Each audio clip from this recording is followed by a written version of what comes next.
સુરત મુગલીસરા હનુમાન મંદિર પાસે તાપી નદીના પાળાને તોડી પાડવામાં આવ્યા હોવાનો એક વિડીયો સોશિયલ મીડિયામાં વાયરલ થયો છે. ભારે વરસાદ અથવા ઉકાઈમાંથી પાણી છોડાય તો મોટી દુર્ઘટનાનું જોખમ વધ્યું છે.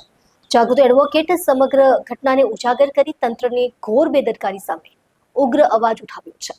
સુરતના મધ્ય વિસ્તારોમાંથી એક એવા મુગલીસરા વિસ્તારમાં તાપી નદીના પાળાના ભાગે તોડફોડ કરવામાં આવી હોવાની ગંભીર ઘટના સામે આવી છે.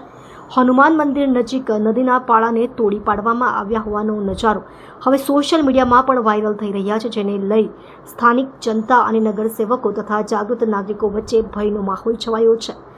મોસમગત વરસાદ હજુ પૂરતો શરૂ પણ થયો નથી, ત્યારે જો ઉપરવાસ વિસ્તારમાં ભારે પાણી છોડાય તો પાળ તૂટી ગયેલા વિસ્તારમાં ઘૂસતી નદીના પ્રવાહથી નજીકના ઘરો અને ધંધાકીય વિસ્તારો ડૂબી શકે છે.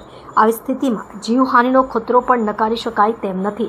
સ્થાનિક જાગૃત એડવોકેટે સમગ્ર ઘટનાની તપાસની માંગ સાથે તંત્ર સામે સવાલ ઉઠાવ્યા છે. તેમના જણાવ્યા મુજબ ડેવલપમેન્ટના નામે જે રીતે પાળાઓ સાથે ચેડા કરવામાં આવી રહ્યા છે તે પૂર્ણપણે ગેરકાયદેસર છે. નદીનું કુદરતી રક્ષણ તંત્રની જવાબદારી છે અને આવા કૃત્યો સામાન્ય નાગરિકોને જીવના જોખમમાં મૂકે છે.